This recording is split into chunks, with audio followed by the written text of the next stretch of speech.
ආයිබෝවන් ඔයාලා සියලු දෙනාටම සුබ දවසක්. අපි මේ ඉස්සරහට එන දන්සල් වලටත් එක්ක හදමු අපි ලොකු ප්‍රමාණයකට අඹ ඇඹුලක් කිලෝ 25කින් විතර.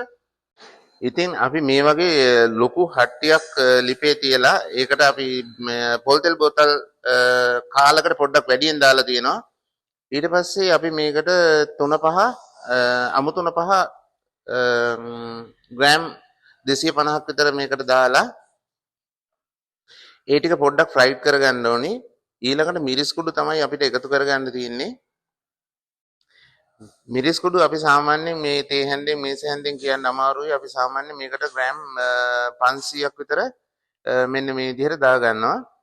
දාලා ඉවරලා මේ මිරිස් කුඩු ටිකයි අර 3-5 ටිකයි ඒ ටික ඔක්කොම මේ හොඳට ෆ්‍රයිඩ් වෙන්න ඕනි. අර මස් කරියට වගේ එන සුවඳ එන්න මේ පොඩ්ඩක් අර දුම දානකොට අර කැස්ස වගේ එනවා.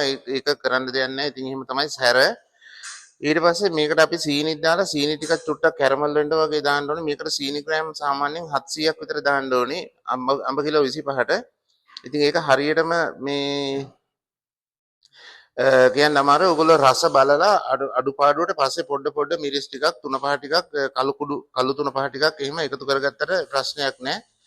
ඉතින් මෙන්න මේ විදිහට සීනි ටිකක් එකතු කරලා ඒකත් අර මිරිස් 3-5ත් එක්කම චුට්ටක් කර කරලා ඊට පස්සේ මේකට වතුර දාලා තමයි අඹ දාන්නේ. අඹ දාලා අඹ ටික ගොඩක් මේ වගේ අර මුල් වෙලාවේදී කවලම් කරාට ප්‍රශ්නයක් නැහැ. මිරිස් 3-5ත් එක්ක කවලම් වෙන්න අන්තිමේටම අඹ එක ඉදෙන වෙලාවට මේ ගොඩාක් හැඳි ගන්න යන්න එපා. මොකද මේ අඹ ගෙඩිය 4ට කපලා තියෙන්නේ. එතකොට අර මැද කෑල්ලයි පොතු ටිකයි ඔක්කොම කැපිලා ගැලවිලා වෙන් වෙනවා හැඳි ගන්න ගියොත් එහෙම. ඒක නිසා ඒ වෙලාවේ හැඳි ගන්න එපා. මේ රෙදි කෑලි දෙකකින් අර මේ මාළු හට්ටිය වගේ අල්ලලා දෙපැත්තෙන් පොඩ්ඩක් හිමීට කවලම් කරගන්න. ඉතින් ගොඩක් දවසකින් ඔයාලට වීඩියෝ එකක් ඉදිරිපත් කරන්නත් බැරි වුණා. ඉතින් මේ දැන් ඉස්සරහට දිගටම වීඩියෝ දාන්න හදලා තියෙන්නේ. හරි එහෙනම් ඔයාලා හැමෝටම සුබ සන්ධ්‍යාවක් වේවා කියලා ප්‍රාර්ථනා කරන ගමන් මගේ වීඩියෝ එකේ වැඩ ටික අවසන් කරනවා.